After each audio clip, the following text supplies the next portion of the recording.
Les gens ne prennent pas au sérieux ce que Jésus a dit. Jésus a dit, si tu ne manges pas ma chair, si tu ne bois pas mon sang, tu n'as pas part au royaume des cieux. Manger la chair de Jésus, c'est quoi? Manger la chair de Jésus, c'est dévorer les enseignements de Jésus tous les jours. C'est ça, manger la chair de Jésus tous les jours. Les Juifs, les pharisiens, les sadducéens et les docteurs de la loi n'ont pas compris cela. Même bien qu'ils connaissaient les lois de Moïse, bien qu'ils connaissaient la Torah mieux que toi, peut-être, mais ils ne mangeaient pas la parole de Jésus. Voilà pourquoi ils étaient scandalisés. Ils ont dit, mais Jésus, tu veux que nous puissions devenir des cannibales et manger ta chair? Qu'est-ce que tu dis? Jésus a dit, la chair ne sert de rien, mais c'est l'esprit qui vivifie. Les paroles que je vous dis sont esprit et vie. Les paroles de Jésus sont esprit. Les paroles de Jésus sont vie. Voilà pourquoi nous devons manger les paroles de Jésus tous les jours. Nous devons boire le sang de Jésus tous les jours.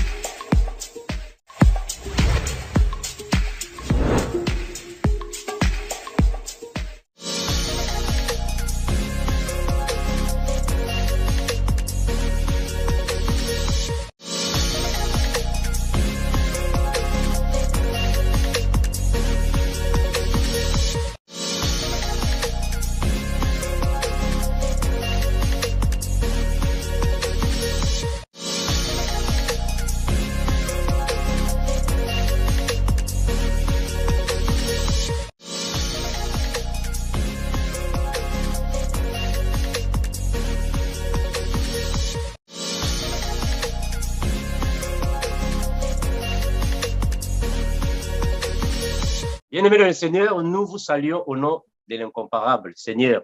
Merci à tous les frères et toutes les sœurs qui sont ici parmi nous pour partager la parole de Dieu. Mes bien-aimés, nous recevons dans cette émission notre frère à partir de l'Angleterre qui est le pasteur Lema. Il vient pour alors nous donner la nourriture afin que nous puissions alors marcher dans la sainteté. Merci mes frères. Nous demandons à la sœur Claudia de louer le Seigneur. Après, nous donnerons la parole à notre frère, le pasteur Lema. Merci. Amen. Nous allons louer le Seigneur pour sa gloire. Il y a la joie, il y a la joie, il y a la joie dans mon cœur, il y a la joie, il y a la joie, il y a la joie. Il y a la joie dans mon cœur, il y a la joie. Au nom de Jésus, Satan est terrassé. Il y a la joie dans mon cœur, il y a la joie. Au nom de Jésus, Satan est terrassé. Il y a la joie dans mon cœur, il y a la joie. Il y a la paix, il y a la paix. Il y a la paix dans mon cœur ce jour. Il y a la paix, il y a la, oh, il y a la paix dans mon cœur, il y a la paix. Au nom de Jésus, Satan est terrassé. Il y a la paix dans mon cœur, il y a la paix. Au nom de Jésus, Satan est terrassé. Il y a la paix dans mon cœur, il y a la paix. Il y a l'amour, il y a la, oh, il y a l'amour dans mon cœur, il y a l'amour, il y a l'amour, il y a l'amour, il y a l'amour dans mon cœur, il y a l'amour. Au nom de Jésus, Satan est terrassé, il y a l'amour dans mon cœur, il y a l'amour. Au nom de Jésus, Satan est terrassé, il y a l'amour dans mon cœur, il y a l'amour, il y a la paix, il y a la paix, il y a la paix dans mon cœur, il y a la paix, il y a la paix, il y a la, oh, il y a la paix dans mon cœur, il y a la paix. Au nom de Jésus, Satan est terrassé, il y a la paix dans mon cœur, il y a la paix. Au nom de Jésus, Satan est terrassé, il y a la paix dans mon cœur. Alléluia. Gloire à Jésus. Merci, ma sœur Claudia. Merci à tous les bien-aimés. Merci, mes frères. Nous donnons la parole à notre bien-aimé, le pasteur Lema. Pasteur Lema, le micro est fermé. Alors, bonjour tous. Vous m'entendez? Très bien, pasteur. Merci. Bonjour à tous et bonsoir à tous, selon l'heure à laquelle vous rejoignez le programme. Merci d'avoir invité Lema dans cette réunion. Nous allons partager la parole du Seigneur. Alors, notre thème, c'est l'enlèvement de l'Église et nous allons toucher le point du péché parce que c'est le péché qui peut nous faire rater l'enlèvement. L'enlèvement, c'est un événement très important que toi et moi, nous attendons fermement. Même les païens, eux également, espèrent être sauvés, être délivrés d'une façon ou d'une autre. Mais ils ne prennent pas ça au sérieux. Si quelqu'un veut aller en voyage ou en vacances, exemple en Libye, en Maroc ou en Espagne, il faut prendre toutes les précautions voulues et les dispositions voulues, n'est-ce pas? Tu ne vas pas juste prendre tes bagages et aller à l'aéroport et puis prendre l'avion et puis descendre au Maroc comme ça. Non, il faut préparer ton voyage. De même, toute personne, tout le monde dans ce monde a toujours ce désir-là de vivre les meilleures choses. Surtout, nous les chrétiens, nous qui croyons en Jésus-Christ, nous avons la ferme assurance que le ciel, c'est notre espérance. Mais beaucoup de gens ne prennent pas le sérieux pour préparer leur grand voyage. On prend beaucoup de sérieux pour préparer nos vacances, pour préparer notre nouveau congé ou un autre emploi, une autre célébration, une autre fête. On dépense beaucoup d'énergie et beaucoup d'efforts. Mais on ne dépense pas autant d'énergie pour ce grand voyage au paradis. Nous allons parler de cela aujourd'hui. Alors, d'emblée, nous savons que c'est l'obéissance à la parole qui va nous qualifier pour ce grand voyage. Le Seigneur ne va pas nous prendre tous les chrétiens, tous les croyants dans son royaume parce que tu as confessé Jésus-Christ, parce que tu as reçu le baptême, parce que tu évangélises, tu gagnes les âmes. Tout cela, c'est bon, c'est bien bon. Mais ce n'est pas ça qui va te qualifier pour entrer dans le royaume de Dieu. Jésus a dit, en ce jour-là, beaucoup diront, « Seigneur, Seigneur, nous avons prophétisé en ton nom, nous avons prêché en ton nom. Seigneur, Seigneur, nous avons guéri les malades en ton nom. » Oui, les malades ont été guéris parce que tu as utilisé le nom de Jésus. Ce n'est pas parce que tu étais qualifié pour le ciel que les malades étaient guéris. Les malades étaient guéris parce que tu utilises le nom de Jésus. La Bible dit, au nom de Jésus, tout genou fléchira, dans le ciel, sur la terre et sous la terre, parce que le nom de Jésus est puissant. Donc, très souvent, on confond les choses. On croit que parce qu'on peut prier au nom de Jésus et les malades sont guéris ou les démons sont chassés, on croit qu'on est en bon terme avec Dieu et on va entrer dans le royaume des cieux. Non, mon frère, non, ma sœur, nous devons faire le travail. Le travail, c'est Josué 1:8. Le travail, c'est Colossiens 3:16, comme je l'ai toujours dit. Le travail, c'est Jean 3:16, Colossiens 3:16. Jean 3:16, Colossiens 3:16. Facile à retenir, n'est-ce pas? Jean 3:16, Colossiens 3:16. Dieu a tant aimé le monde qu'il a donné son Fils unique, afin que quiconque croit en lui ne périsse point, mais qu'il ait la vie éternelle. Jean 3:16. Colossiens 3:16, que je mets à côté, il dit que les paroles du Christ habitent en vous abondamment. Que les paroles du Christ habitent en vous abondamment. On ne fait pas tellement beaucoup d'efforts pour que les paroles de Christ habitent en nous abondamment. C'est une recommandation très importante. Nous devons vraiment manger la parole du Christ. Nous devons manger les enseignements de Jésus. Hier, je partageais avec un pasteur qui prêchait très bien concernant les offrandes et autres, mais il parlait toujours de l'ancienne alliance. Il tournait toujours autour de l'ancienne alliance et il n'avait pas la connaissance de ce que Jésus a dit. Donc, les gens ne prennent pas au sérieux ce que Jésus a dit. Jésus a dit, si tu ne manges pas ma chair, si tu ne bois pas mon sang, tu n'as pas part au royaume des cieux. Manger la chair de Jésus, c'est quoi? Manger la chair de Jésus, c'est dévorer les enseignements de Jésus tous les jours. C'est ça, manger la chair de Jésus tous les jours. Les Juifs, les pharisiens, les sadducéens et les docteurs de la loi n'ont pas compris cela. Même bien qu'ils connaissaient les lois de Moïse, bien qu'ils connaissaient la Torah mieux que toi peut-être, mais ils ne mangeaient pas la parole de Jésus. Voilà pourquoi ils étaient scandalisés. Ils ont dit, mais Jésus, tu veux que nous puissions devenir des cannibales et manger ta chair? Qu'est-ce que tu dis? Jésus a dit, la chair ne sert de rien, mais c'est l'esprit qui vivifie. Les paroles que je vous dis sont esprit et vie. Les paroles de Jésus sont esprit. Les paroles de Jésus sont vie. Voilà pourquoi nous devons manger les paroles de Jésus tous les jours. Nous devons boire le sang de Jésus tous les jours. Nous avons toujours tendance de passer des heures et des heures sur Facebook, sur YouTube, sur WhatsApp, TikTok. On peut même passer 4 heures sans le savoir, sans le sentir, et on n'est pas fatigué.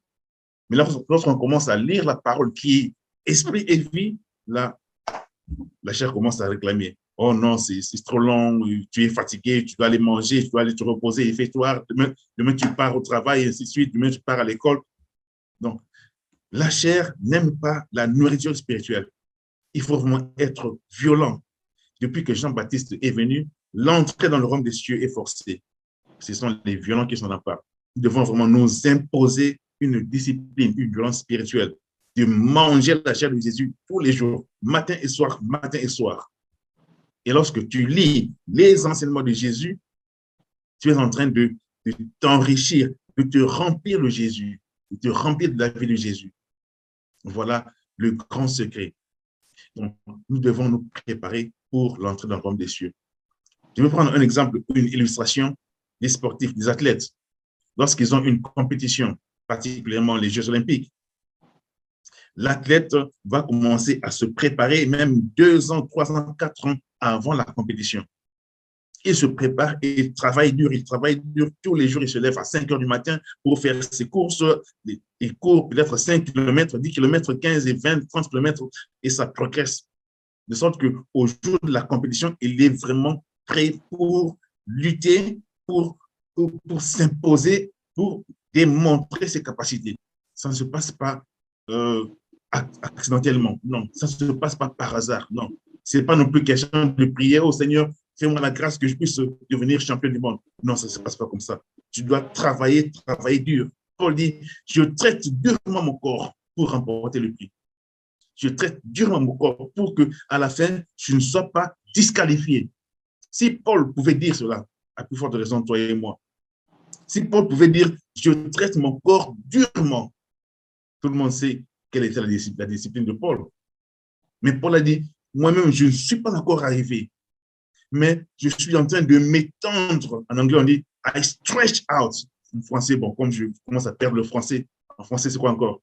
Donc, je suis en train de me tirer, de me rendre élastique de plus en plus pour redevenir plus fort, plus flexible, plus compétitif pour ce jour-là, ce grand glorieux jour.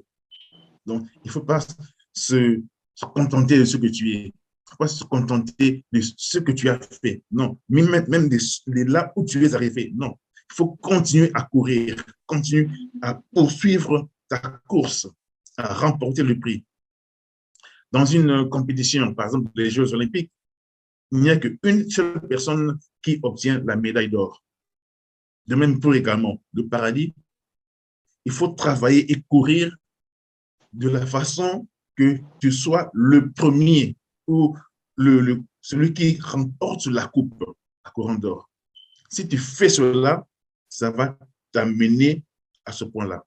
Or, si tu cours juste pour remplir la formalité, parce qu'il y a des gens qui vont aux Jeux olympiques juste pour avoir leur nom sur la liste des athlètes. Et pour eux, ce qui est suffisant, c'est d'être parmi les athlètes affichés. Là, c'est bon pour eux. Mais pour certaines autres personnes, c'est je dois remporter le prix. Donc, il y a des chrétiens qui sont contents d'être chrétiens. Ça ne suffit pas. Paul dit, je traite mon corps durement. se traite mon corps durement. Nous devons nous imposer la discipline, particulièrement ce jour-ci ou les jours où la vie est devenue difficile, que ce soit en Europe ou en Afrique. En Afrique, c'est le problème de la famine. En Europe, il y a beaucoup d'autres problèmes, bien que la nourriture, ce n'est plus un problème, mais il y a beaucoup d'autres problèmes, des maladies mentales, du stress, de l'anxiété, crise cardiaque suite à des préoccupations qui viennent de gauche et de droite, du gouvernement, de la police, des factures, des loyers, voitures, contraventions et autres. Il y a beaucoup de stress. Et les gens n'ont pas tellement de temps pour manger la parole de Christ Jésus. Nous devons vraiment faire la violence contre nous-mêmes. Même si ça coûte, même si ça demande que tu puisses diminuer tes heures de sommeil, il faut le faire. Il faut le faire. Nous allons lire le livre de Pierre, 2 Pierre, chapitre 1. 2 Pierre, chapitre 1. Donc, j'ai parlé du chrétien, la discipline du chrétien. Nous devons dévorer les paroles de Jésus, manger la chair de Jésus et boire le sang de Jésus tous les jours. Je ne parle même pas du péché. Je parle des personnes qui marchent avec le Seigneur. Le fait de marcher avec le Seigneur, ce n'est pas suffisant. Il faut suivre la discipline de l'athlète. Voilà ce qui va nous qualifier pour le royaume céleste. Nous savons que Jésus-Christ avait l'habitude d'aller à la montagne pour prier. Et lorsque les apôtres se réveillent, lui, il descend de la montagne. Et ils disent, maître, donc pendant tout ce temps, tu ne dormais pas, tu étais à la montagne, qu'est-ce que tu faisais? Oui, ce n'est pas facile, c'est le prix à payer. C'est le prix à payer. Et voilà, nous allons lire 2 Pierre, chapitre 1. Nous allons lire jusqu'au verset, malheureusement le temps est limité, mais je vous demande de lire l'entièreté du chapitre 1. Nous allons demander à un frère qui est disponible pour lire du verset 1 jusqu'au verset 11. Frère Bienvenu, tu peux nous aider avec l'écran, s'il y a moyen? Verset 1 jusqu'au 11. Si de Pierre, chapitre 1. Jean-Marie peut le faire en attendant que je cherche la Bible. Okay. D'accord. Donc, là, de Pierre, chapitre 1, à de partir 1 à du 11. verset 1. La Bible déclare: Amen. Simon Pierre, serviteur et apôtre de Jésus-Christ, à ceux qui ont reçu en partage une foi du même prix que la nôtre, par la justice de notre Dieu et du Sauveur Jésus-Christ. Que la grâce et la paix vous soient multipliées par la connaissance de Dieu et de Jésus notre Seigneur. Comme sa divine puissance nous a donné tout ce qui contribue à la vie et à la piété, au moyen de la connaissance de celui qui nous a appelés par sa propre gloire et par sa vertu, lesquels nous assurent de sa part les plus grandes et les plus précieuses promesses, afin que par elles vous deveniez participants de la nature divine, en fuyant la corruption qui existe dans le monde par la convoitise. À cause de cela même, faites tous vos efforts pour joindre à votre foi la vertu, à la vertu la science, à la science la tempérance, à la tempérance la patience, à la patience la piété, à la piété l'amour fraternel, à l'amour fraternel la charité. Car si ces choses sont en vous et sont en abondance, elles ne vous laisseront point oisifs ni stériles pour la connaissance de le Seigneur Jésus-Christ. Mais celui en qui ces choses ne sont point est aveugle. Il ne voit pas de loin, il a mis en oubli la purification de ses anciens péchés. C'est pourquoi, frères, appliquez-vous d'autant plus à affermir votre vocation et votre élection, car en faisant cela, vous ne broncherez jamais. C'est en effet que l'entrée dans le royaume éternel de notre Seigneur et Sauveur Jésus-Christ vous sera pleinement accordée. Amen. Amen. Je vous invite d'acclamer le roi des rois, le Seigneur qui nous parle aujourd'hui par ses écritures. Acclamons le roi des rois. Alléluia. Il dit de toute gloire, il dit de tout honneur, de toute majesté, le Créateur des cieux et de la terre. Alléluia, Amen. alléluia, alléluia. Est-ce que vous vous rendez compte que nous avons acclamé Jésus lui-même? Parce que Jésus est la parole. Amen. Jésus n'est pas le monsieur, la chair et le sang qui était né de Marie et puis qui a vécu quelque part et puis qui est mort. Non, ça c'est le Jésus physique. Mais le Jésus, le Sauveur, le Créateur des cieux et de la terre, il est la parole. Au commencement, il était la parole. Et la parole était avec Dieu et la parole était Dieu. Amen. C'est celui-ci que nous avons écouté et nous a parlé. Alléluia. Il nous a parlé à travers ses serviteurs. Il a mis ses paroles dans la bouche de Pierre et il a mis ses paroles dans ces versets que nous avons lus. Voilà pourquoi il dit, nous devons manger sa chair tous les jours. Nous devons boire son sang tous les jours. Ces paroles sont esprit et vie. Alléluia. Je vais essayer de dire ce que je peux dire, mais on peut faire 2 heures, enfin, je veux dire 2 jours, 3 jours avec ces passages, parce que pour moi, ça parle beaucoup de choses. Je commencerai par dire que le dernier verset nous informe que si nous nous appliquons dans ces choses que nous avons lues, l'entrée dans le royaume éternel, notre Seigneur et Sauveur nous sera pleinement accordée, grandement ouverte. Comprenons. En d'autres mots, si ces choses ne sont pas en nous, alors l'entrée dans le royaume des cieux sera vraiment difficile. Difficile. Donc, c'est pas. J'ai toujours dit que la vie chrétienne, ce n'est pas du gâteau sur un plateau. Non. La vie chrétienne, ce n'est pas du McDonald's. Non. La vie chrétienne, ce n'est pas du KFC. Non. Comme aujourd'hui, les gens aiment toujours des choses rapides, la vitesse. Non, non, non. La vie chrétienne, c'est une question de travail continu, intensif, persévérant. Ça, c'est la vie chrétienne. La discipline de tous les jours. J'ai toujours dit aux gens que le Seigneur aime des personnes qui sont sérieux tous les jours, qui sont réguliers tous les jours. Non pas qui sont chauds le dimanche ils prient, ils chantent, ils parlent en langue, il y a des visions et autres. La terre tremble, et puis le lundi, le ballon est dégonflé. Non, non, non. Voilà pourquoi les gens aiment bien dire culte d'adoration. Culte d'adoration. Pourquoi? Parce que c'est ça le moment où ils vivent le paradis. C'est le moment où ils vivent la communion avec Dieu. À la fin de ce culte d'adoration, le ballon est dégonflé, n'est-ce pas? Que le Seigneur nous aide.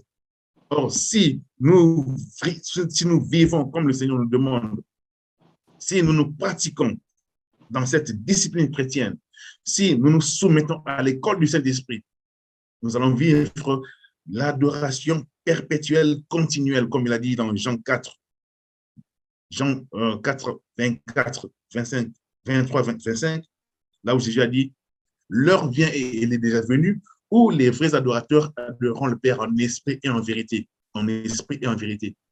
Et l'esprit n'a pas de limite de temps, l'esprit n'a pas de limite d'espace. Ça veut dire l'esprit n'a pas de limite temporelle ou spatiale. L'esprit est toujours là et il est actif, il est permanent. Là où tu es, l'esprit de Dieu est là présent dans toi. Et donc, ton esprit doit toujours être en communion avec le Saint-Esprit en permanence. Et le Seigneur recherche de tels adorateurs. Pas les adorateurs qui adorent le Seigneur le dimanche, pas les adorateurs qui chantent les cantiques d'adoration pour dire que oh, l'adoration était merveilleuse. Ça, c'est quel type d'adoration? Vous adorez le Seigneur dans la chair. Jésus a dit, le Père recherche les vrais adorateurs, ceux-là qui sont en communion constante et permanente avec le Seigneur. Voilà de tels adorateurs que le Père recherche. Ceux-là qui mangent la chair de Jésus et qui boivent le sang de Jésus tous les jours. Le sang de Jésus, c'est quoi?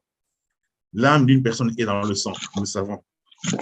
Si tu manges la parole de Jésus, tu manges la chair de Jésus. Et comme tu manges la parole, tu as la vie de Jésus dans toi. Et le sang qui a coulé à la croix de Golgotha, c'est ce sang-là qui coule dans tes veines. Et voilà le miracle. Et Jésus dit, on peut mettre du poison dans la nourriture, ce poison ne va pas te nuire. Pourquoi? Parce que ce n'est pas ton sang qui coule dans tes veines, mais c'est le sang de Jésus qui coule dans tes veines. Alléluia. Vous allez marcher sur les serpents et les scorpions et toute la puissance de l'ennemi et rien ne pourra vous nuire. Pourquoi? Parce que ta chair, ce n'est plus ta chair, mais c'est le corps de Jésus qui est en toi. Voilà le mystère.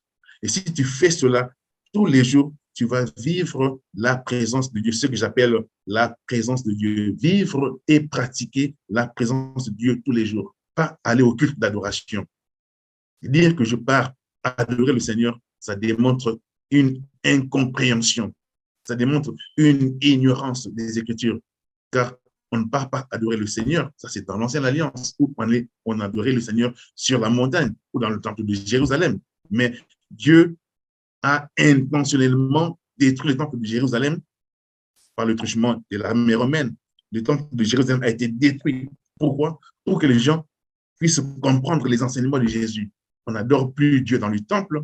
Malheureusement, les gens continuent à adorer. Les gens ont construit des bâtiments et ils les ont nommés églises. Et pourtant, église veut dire assemblée. Église, c'est l'assemblée des saints. Et Dieu habite parmi ses saints. Emmanuel, Dieu parmi vous. Ça, c'est l'église. Mais les gens continuent toujours à dire, on va adorer le Seigneur dans l'église. Oh, ça me fait de la peine. Et je m'imagine combien ça fait de la peine à Jésus-Christ. Dire, mais je suis mort à la croix pour ces gens, pour que ces gens deviennent le temple, l'église. Mais eux, ils disent, les bâtiments, c'est l'église. Mais pourquoi les gens ne comprennent pas? Pourquoi les gens sont en train de m'insulter? Pourquoi les gens sont en train de me jeter à la poubelle comme si quelqu'un recevait une lettre, tu lis la lettre et puis tu chiffonnes et puis tu jettes à la poubelle, tu ne tiens pas compte du contenu de la lettre. C'est ce que nous faisons. Nous ne tenons pas compte des paroles de Jésus. Nous ne tenons pas compte de ce que Jésus nous a donné comme instruction. Nous ne prenons pas Jésus au sérieux. Et les gens disent que quand Jésus va revenir, j'irai au ciel. Tu es sûr? Soyons sérieux. Nous allons au commencement de ce passage, on ne parle même pas du péché, parce que ceux-là qui vivent dans le péché, ceux qui pratiquent le péché, ils sont du diable, nous le savons. Donc, la Bible ne dit pas que nous n'allons plus pécher ou commettre des péchés, mais la Bible dit que celui qui pratique le péché, celui qui a le plaisir de commettre des péchés, ou celui qui commet des péchés et il ne s'en rend même pas compte, ou même il ne se soucie pas même de faire une introspection, un examen personnel tous les jours.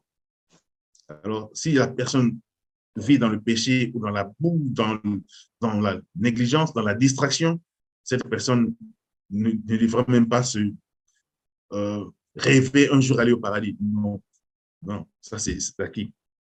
Donc, nous devons vraiment marcher dans la sanctification. Nous devons marcher dans la crainte de Dieu. Fouiller le péché, résister au diable, fouiller le péché. Si tu vois l'impudicité venir à gauche, toi tu prends la débandade, tu fouilles à droite, comme Joseph l'a fait. Si tu vois le mensonge venir devant toi, fais demi-tour, fuis. Il ne faut pas jouer avec le péché. Mais la Bible dit, résistez au diable. Résistez au diable. Si un démon vient te déranger, tiens-toi ferme et dis, au nom de Jésus, je te chasse. Je ne pas au nom de Jésus. Donc, nous résistons au diable et nous fuyons le péché. Aujourd'hui, les gens font le contraire. Ils résistent au péché, donc ils se battent contre le péché et ils fuient devant le diable. Quand un sorcier entre dans l'église, dans la salle de prière, les gens disent, peuple de Dieu, soyez prudents parce qu'il y a un sorcier qui entre et il y a un magicien qui entre. Mais c'est plutôt ce magicien qui doit avoir peur de vous et non pas vous. La Bible dit que vous avez le pouvoir de chasser les démons. Donc, nous résistons au péché, nous ne fuyons pas devant les magiciens et les sorciers et tous ceux-là qui pratiquent des œuvres des ténèbres. Nous ne fuyons pas devant eux. Mais nous devons fuir le péché et résister au diable. Et nous avons le pouvoir d'écraser toutes les puissances de l'ennemi. Alors, ça fait partie de notre bagage. Donc, le péché, je le mets déjà de côté, je le disqualifie. Si tu as des difficultés avec les péchés, un péché quelconque qui te fait tomber tous les jours, alors contacte-nous, nous allons prier pour toi de sorte que tu sois vraiment délivré.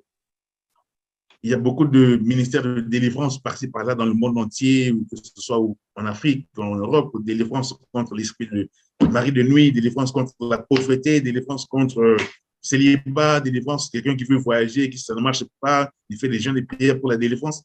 Mais les gens ne font pas la délivrance contre le péché. Si tu es délivré du péché, le reste, ça va rouler normalement. Si le diable peut bloquer ta vie, c'est parce qu'il y a un péché quelque part que tu n'as pas encore vaincu. Nous devons vaincre le péché, vaincre le diable. Et tu as la capacité de vaincre le péché qui te tient, qui te retient. Tu as le pouvoir, la capacité. Mais si ce péché est plus fort que toi, tu peux contacter tes frères et sœurs pour que nous puissions prier ensemble avec toi et tu vas vaincre ce péché. Alors, après avoir vaincu le péché, il y a encore une marche à faire. Une marche à faire. Simon-Pierre, serviteur et apôtre de Jésus-Christ, à ceux qui ont reçu en partage une foi de même prix que la nôtre. Donc, la foi que nous avons, c'est la foi de même prix que ce que Pierre avait, ce que Paul avait. C'est la foi de même prix. Par la justice de notre Dieu. Dieu est juste. Dieu n'est pas injuste. Dieu ne va pas donner aux apôtres, aux disciples, une foi grande et à toi une petite foi. Non. Nous avons tous la foi de même prix. Seulement, Pierre a travaillé sur ces points que nous avons lus ici. Paul a travaillé dur sur ces points que nous avons lus. Et Paul dit, je traite mon corps durement. Je traite mon corps durement. Comprenez? Si une personne comme Paul ou Pierre dit, je traite mon corps durement. Donc, le fait de croire en Jésus, ça ne suffit pas. Ça ne te donne pas la qualification ou le passeport pour entrer dans le royaume. Verset 2. Que la grâce et la paix vous soient multipliées. Que la grâce et la paix vous soient multipliées. Comment? Par imposition des mains? Non. Par des jeûnes et prières? Non. Par des délivrances, par des grands hommes de Dieu, des hommes pleins d'onction, comme on aime bien le dire. Un serviteur de Dieu puissant et rempli d'onction, il va prier pour toi et tu auras la paix. Ce n'est pas ça ce que la Bible me dit. La Bible me dit que la paix et la grâce de Dieu seront multipliées en toi par la connaissance de Dieu et de Jésus-Christ. Si tu as la connaissance de Dieu et la connaissance de Jésus-Christ, alors la grâce de Dieu et la paix de Dieu seront multipliées. Non seulement que la grâce et la paix seront présentes dans ta vie, mais elles seront multipliées. Et ils vont se multiplier tous les jours. Alléluia. Voilà pourquoi j'ai toujours dit à des amis qui passent beaucoup de temps dans les ministères de délivrance, ils font des séances de délivrance, sans enseigner au peuple la parole qui délivre. Voilà pourquoi ces mêmes personnes vont commencer à revenir. Tu pries pour la personne aujourd'hui, la personne tombe et il revient encore la semaine prochaine, il va encore tomber et encore lorsqu'un autre pasteur ou apôtre va venir faire la campagne, il va encore tomber. Pourquoi? Parce qu'il n'y a pas la parole de Dieu en eux. Il n'y a pas la connaissance de Dieu et la connaissance de Jésus en eux. Or, les apôtres ne travaillaient pas comme ça. Les apôtres donnaient aux gens Jésus. Ils donnaient aux gens la parole et la connaissance de Dieu. Si quelqu'un a reçu Jésus et la vraie parole de Jésus, c'est cette parole qui va te délivrer, comme il a dit. Mes paroles sont esprit, mes paroles sont vie. Vous connaîtrez la vérité et la vérité vous affranchira. C'est la connaissance de Jésus-Christ qui va te donner la grâce et la paix. Et lorsque la grâce et la paix de Jésus vont s'établir en toi, alors les liens vont tomber parce que Jésus-Christ va faire la délivrance dans ta vie. Voilà pourquoi il a dit, si mes paroles sont en vous et si vous demeurez, vous continuez à vivre, à asseoir votre foi dans ma parole tous les jours, pas les dimanches, tous les jours, à tout moment, matin et soir. Si vous faites cela, alors vous allez grandir dans la connaissance de Dieu et de Jésus-Christ. Vous connaîtrez la vérité. Vous allez connaître la vérité. Et alors, la vérité va vous affranchir. Depuis un moment donné, j'ai cessé de prier pour les gens dans le domaine de la délivrance. Parce que j'ai vu des personnes pour lesquelles on a fait des jeûnes de 1 semaine, 2 semaines, on prie pour la personne est délivrée, et après un mois, on n'apprend encore que la personne est tombée dans l'impudicité. La personne vit avec un copain quelque part. Je dis, ah bon? La personne vit avec une personne quelque part. On a travaillé en vain, on a pris le soin de jeûner 2 semaines pour la délivrance telle personne, et puis il va encore prendre les copains et les copines. Je dis non, ce n'est pas la meilleure façon de faire. La meilleure façon de faire, c'est de donner à la personne la parole de Jésus.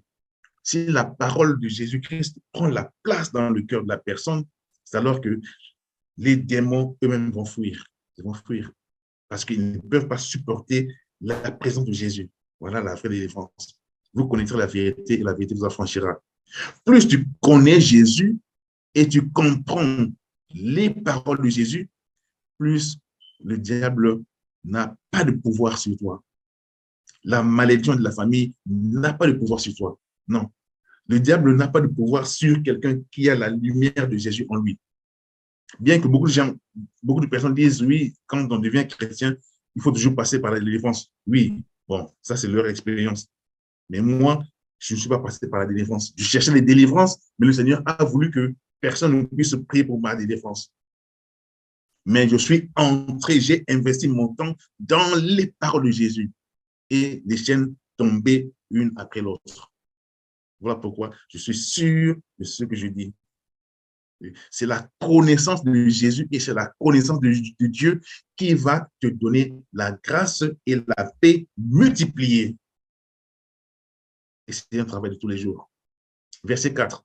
Lesquels nous assurent de la part de Dieu les plus grandes et les plus précieuses promesses. Les gens aiment bien toujours parler de Seigneur, donne-moi ceci, le Seigneur va te donner une bonne vie, la réussite dans tes entreprises, ou tu seras la tête, non pas la queue. Ce sont des petites choses. Ce sont des petites choses par rapport à ce que Dieu a prévu pour ses enfants. Dieu nous a donné des promesses excellentes et précieuses, superlatives, que tu ne connais pas. Pourquoi il t'a donné ces promesses? C'est pour que tu deviennes participant à la nature divine. Ça veut dire pour que tu deviennes camarade de Dieu. Pour que tu deviennes, en lingala, on parle de mokonfia. Vous comprenez mokonfia? Donc, un ami de confiance. Dieu veut faire de toi un camarade de confiance, un intime. Voilà ce qui t'attend. Voilà les projets de Dieu sur toi. Pas avoir un bon boulot, pas avoir une belle voiture, pas avoir une bonne maison, pas avoir l'élévation comme les gens le disent toujours. Seigneur, donne-moi l'élévation. Quelle élévation? Qu'est-ce que tu veux dire? Tu veux être élevé comme le diable a voulu être élevé au-dessus de Dieu? C'est ce que tu recherches. Et pourtant, Dieu t'a déjà donné l'élévation. Tu étais pécheur, tu es devenu libre et tu es devenu saint. Tu étais voué au diable, tu étais esclave des liens, des maladies, des envoûtements. Maintenant, tu es devenu libre. N'est-ce pas là une grande élévation? Qu'est-ce qui est mieux que ça? Qu'est-ce qui est mieux qu'être en Christ Jésus? Si tu cherches une autre élévation, cela veut dire que tu n'as rien compris, tu n'es pas en Christ Jésus. Tu ne vis pas ce que Jésus a donné à ses enfants, à ses disciples. Parce que avoir Jésus, c'est plus que tout. Il n'y a rien qui est mieux qu'avoir Jésus. Avoir la connaissance de Dieu et de Jésus. C'est superlatif. Quelqu'un qui marche dans cette ligne-là, cette personne marche vers l'état de devenir participant de Dieu, de devenir ami intime de Dieu. Verset 4. J'aime ce verset. Les promesses de Dieu nous assurent de la part de Dieu lui-même les plus grandes et les plus précieuses promesses qui puissent exister dans le monde. Des promesses que quelqu'un peut écouter, tout ce que tu as écouté comme promesse, aller en Europe, aller en Espagne ou aller en Florida ou, je sais pas, avoir une grande villa comme on peut rêver, tout ce qu'on peut rêver dans le monde. Tout cela, ce n'est que zéro, ce n'est que infime, trop petit par rapport aux promesses que Dieu a pour toi. Les plus précieuses promesses. Pourquoi? Pour que tu puisses vraiment t'appliquer, te donner à cet exercice. En faisant cela, tu vas devenir participant de la nature divine. Tu vas devenir associé de Dieu. Dieu a la charge de cet univers. Dieu contrôle le ciel et la terre. Alors, si tu deviens associé de Dieu, tu vas gérer l'univers comme Dieu gère l'univers. Tu auras le pouvoir sur tout comme Dieu a le pouvoir sur tout. Je ne sais pas s'il y a quelque chose de mieux que ça. Alors, hélas, fuyez la corruption qui existe dans le monde par la convoitise. Fuyons la corruption qui existe dans le monde par la convoitise. Donc, bien que nous sommes chrétiens, bien que nous avons vaincu le péché, bien que nous sommes au-dessus des tentations, oui, mais la convoitise nous tente toujours. Voilà pourquoi je fais un effort pour ne pas passer beaucoup de temps devant les Facebook, les WhatsApp, TikTok, parce qu'il y a toujours, le diable, il lance beaucoup de clips qui peuvent rappeler ou réveiller la convoitise. Il y a toujours des images sexy, toujours. Tu es en train de lire tes messages sur email, il y a une petite photo qui sort là au coin ou à gauche et tu regardes et tu passes du temps.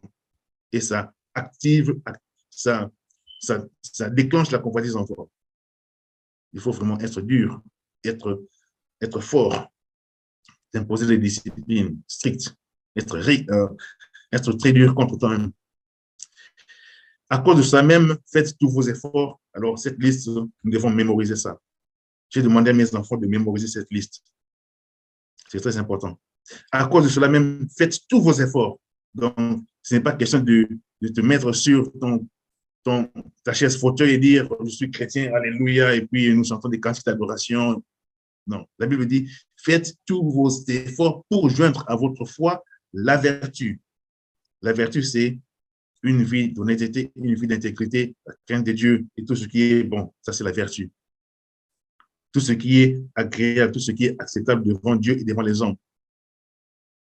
La vertu. Après la vertu, la science. La science veut dire la connaissance. La connaissance des paroles de Jésus. La connaissance des paroles de Jésus, des enseignements de Jésus.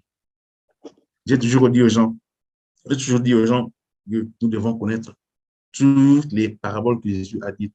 Si tu demandes aux gens, aux chrétiens, Jésus a donné combien de paraboles? Il faut t'attendre. Si on demande aux gens, Jésus a enseigné combien de thèmes dans sa vie, on va t'attendre. Nous devons avoir la connaissance et la connaissance précise. Voilà pourquoi cet homme de Dieu, ce pasteur, qui parlait des dons et des offrandes et de l'observance de la part de Dieu, parce que Jésus n'est pas venu abolir la loi, mais il est venu l'accomplir. Je dis, ah bon? Donc Jésus est venu non pas abolir la loi, mais qu'est-ce qu'il a fait à la croix? Il a accompli la loi et il a dit, tout est fini. Donc le dossier de la loi est fermé. Maintenant, c'est le dossier de l'évangile, de l'Église. Nous sommes à l'époque de l'Église, pas à l'époque de la loi. Mais les gens sont dans la confusion. Même les pasteurs sont dans la confusion. Même les écoles théologiques sont dans la confusion. Même les théologiens, les docteurs en théologie sont dans la confusion. Alors, comme leur travail leur donne de l'argent et de l'importance, ils ne veulent pas accepter qu'ils ont fait une erreur terrible, monumentale, et continuent à marcher dans cette erreur et à jouir de toutes les gloires de ce monde. Mais ils sont dans l'erreur. La Bible dit, nous devons joindre à notre foi la vertu, c'est-à-dire une vie d'un enfant de Dieu, une vie de sanctification. À la vertu, la science, la connaissance exacte des Écritures. Et cette connaissance, tu ne vas pas acquérir ça à l'école biblique, non. Tu vas l'acquérir à l'école du Saint-Esprit. Ça veut dire, toi-même, tu prends du temps pour t'asseoir au banc de l'école du Saint-Esprit. Ça veut dire, permets au Saint-Esprit de t'enseigner. Et le Saint-Esprit est prêt pour t'enseigner tous les jours. Choisis un temps, soit le matin, soit la nuit, ou un temps qui t'est favorable. Choisis un temps pour te mettre à l'école du Saint-Esprit. Et c'est tous les jours. C'est tous les jours. Les gens ont le courage d'aller dans les écoles de ce monde, des écoles bibliques ou théologiques, parce qu'ils savent qu'à la fin, ils vont recevoir, on va leur donner un diplôme, et ce diplôme qui leur donne de la confiance, de l'assurance que oui, j'ai été à l'école biblique de Champs-Élysées, j'ai été à l'école biblique de New York, j'ai été à l'école biblique de Lausanne. Ça fait du bien, n'est-ce pas? Ça donne de la joie. Ce n'est pas ça ce que la Bible dit. La Bible dit que nous devons nous mettre à l'école du Saint-Esprit. Jésus a dit, je vous enverrai le Saint-Esprit, le consolateur, l'enseignant. Il va vous enseigner tout ce que je vous ai dit et il va vous rappeler les choses que je n'ai pas dites, mais que vous devez connaître. Donc, c'est les frais académiques ou les frais de je ne sais pas quoi. Non. Le Saint-Esprit est le professeur, le meilleur professeur, et il va t'enseigner gratuitement. Ça demande seulement que tu sois disponible et prêt à suivre ses instructions et à obéir. Si tu n'obéis pas à ce qu'il t'enseigne aujourd'hui, il ne va pas te donner d'autres leçons. Non. Nous devons nous mettre à l'école du Saint-Esprit et apprendre la part du Saint-Esprit. Et il va t'enseigner. Et tu vas connaître mieux que tes instructeurs, comme David a dit. David a dit, je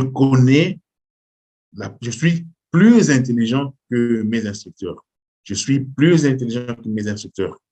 Et lorsque tu seras enseigné de Dieu, personne ne va t'enseigner. Comme il est dit dans Ésaïe, personne ne dira plus à son frère, connais le Seigneur, parce qu'il sera enseigné de moi. Donc, c'est le Saint-Esprit qui est le meilleur enseignant. Mets-toi à l'école du Saint-Esprit.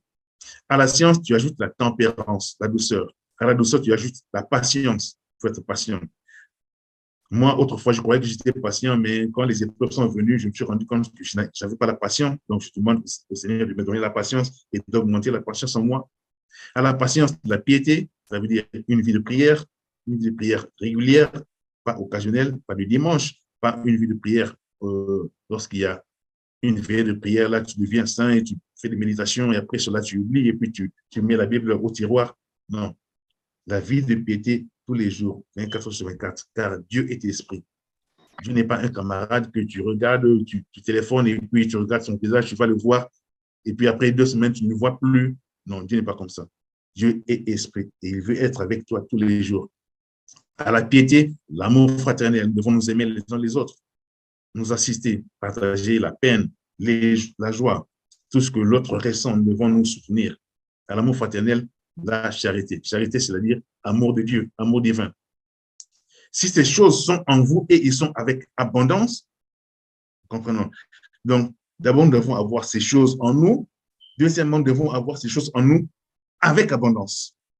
Donc, ça rejoint Colossiens 3,16. Que les paroles de Christ Jésus soient en vous, en abondance et dans toute sagesse. J'aimerais que quelqu'un lise encore ce passage de Colossiens 3,16. S'il vous plaît. Et on va terminer bientôt. Colossiens 3,16. Ça va de pair avec 2 Pierre 1,8 qui dit « Car si ces choses sont en vous et ils sont avec abondance, elles ne vous laisseront point oisifs, c'est-à-dire paresseux, ni stériles pour la connaissance de notre Seigneur Jésus-Christ. » Ça veut dire, pour vraiment connaître Jésus-Christ, nous devons avoir ces choses en nous. Autrement, on aura une connaissance académique de Jésus. On aura une connaissance théologique de Jésus. On aura une connaissance naturelle, instinctive de Jésus. Comme les sorciers, ils connaissent Jésus. Les magiciens connaissent Jésus. Même les chanteurs de la musique moderne, ils connaissent Jésus. Mais la connaissance de Jésus dont nous parlons, c'est la connaissance qui vient à travers l'observation de ses points et à travers une marche fidèle tous les jours. Consommer Jésus, manger la chair de Jésus et boire son sang. Alléluia. Nous lisons, oui. Frère Béni, tu peux nous aider avec la lecture? Colossiens 3,16.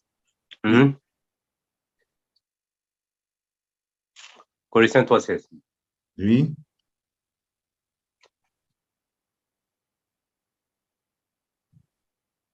Gloire au Seigneur. Quoi, le verset 16? Alors, que la parole de Christ habite parmi vous abondamment, instruisez-vous et exhortez-vous les uns les autres en toute sagesse, car par des psaumes, par des hymnes, par des cantiques spirituels, chant à Dieu dans vos cœurs, chantant à Dieu dans vos cœurs sous l'inspiration de la grâce. Alléluia. Chantant à Dieu dans vos cœurs. Comprenez cela? Donc, un vrai chrétien ne chante pas pour Dieu le dimanche, non. Il chante pour Dieu dans son cœur et ce cantique, cette mélodie n'a pas de fin. Une louange continuelle. Voilà pourquoi Jésus a dit, les vrais adorateurs adoreront le Père en esprit et en vérité.